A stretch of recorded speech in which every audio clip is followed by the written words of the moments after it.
believe I've had the honour to make your collision.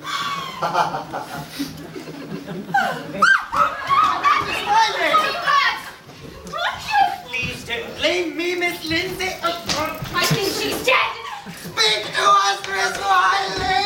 Yes, do, Agatha. The fate of Mr. Erskine's romantic inclinations depends upon your resurrection. I'm recalled tonight.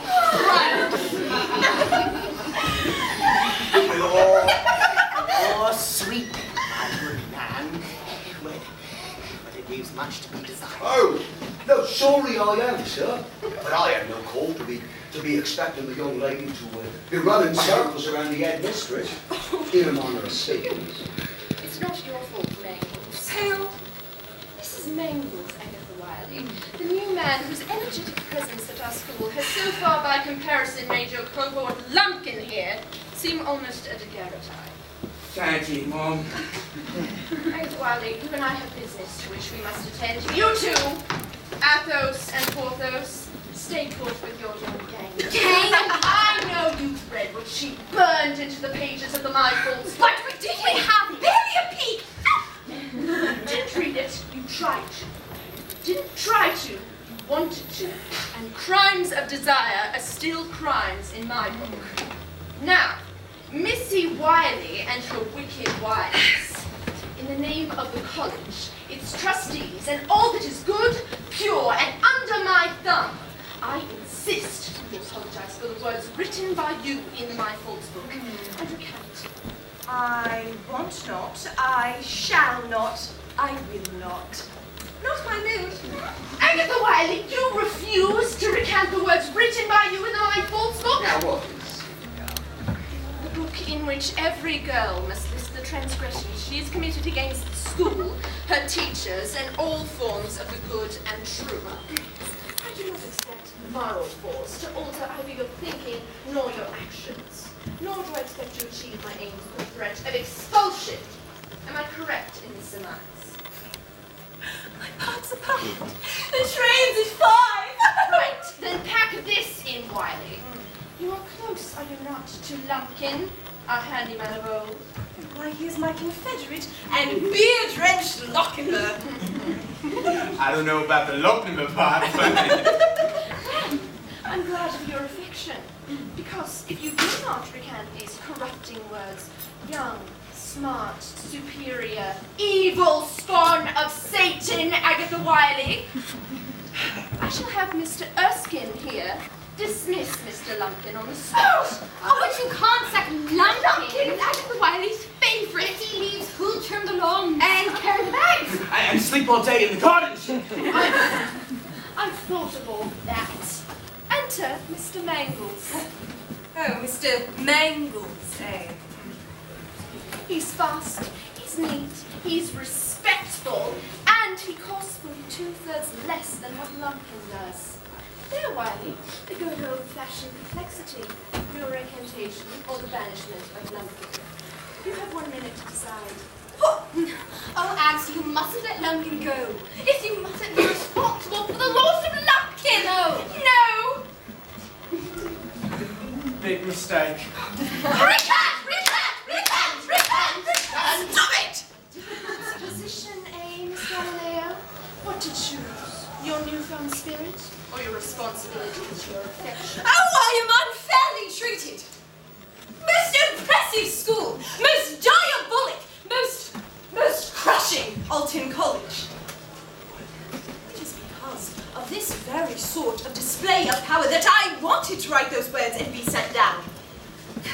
When coercive authority reaches this stage of despotic tyranny, there is no choice but violent revolt.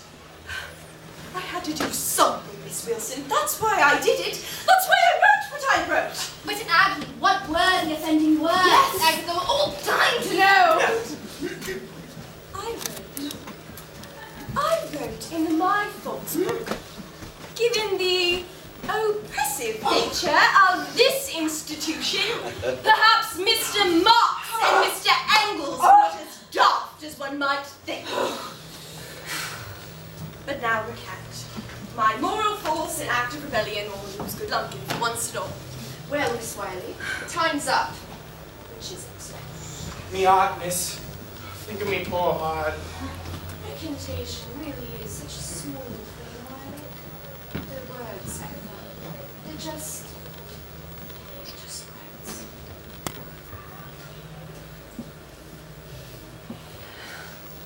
Very well. Don't do it! I'm sorry. I said I wouldn't do it. This is your advice, Mangles? Well, yes, sir. You feel I can replace something here. Because it appears I can work 3 times more than you can.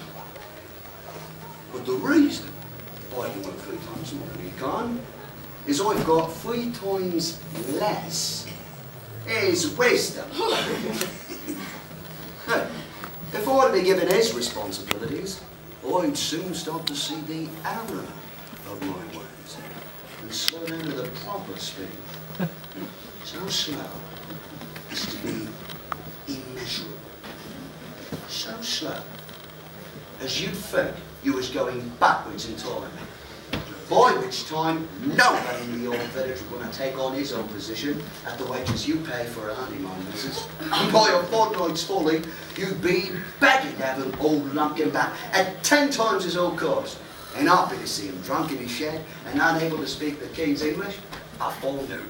He's right, you know. So, I think it's not necessary, Wiley, to be making such a solemn and right choice after all. 3 cheers for Mara Force! Hip hip hurrah! Hip hip hurrah! Hip hip hurrah!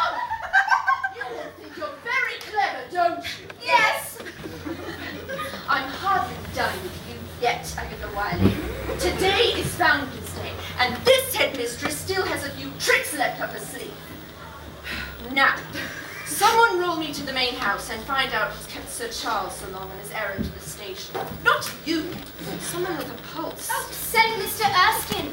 As long as Miss Lindsay stays where she is, he'll be there and back before you can spell unrequited.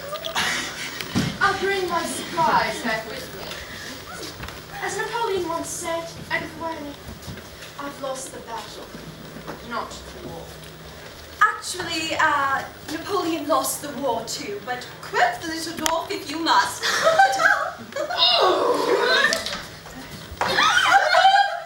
All right, team, friends for life, right? Of course, and Life first before we lose that. Then follow the Harridan and find out what's up. spy on Her Majesty. Sneak about the grounds and peer through windows. Sounds like fun. Well, miss, Yes, Lumps, we'll find you in your shed if we need you. I shall be contemplating the terms of my permanent retirement. Well, Mr. Mangles, I'll wager you think I owe you something. Oh, Saving my skin and all. come on, miss. Good enough. And I'll wager that as repayment for your efforts, I'll do your bidding at some as yet unspecified future date. Perhaps so, miss. Perhaps.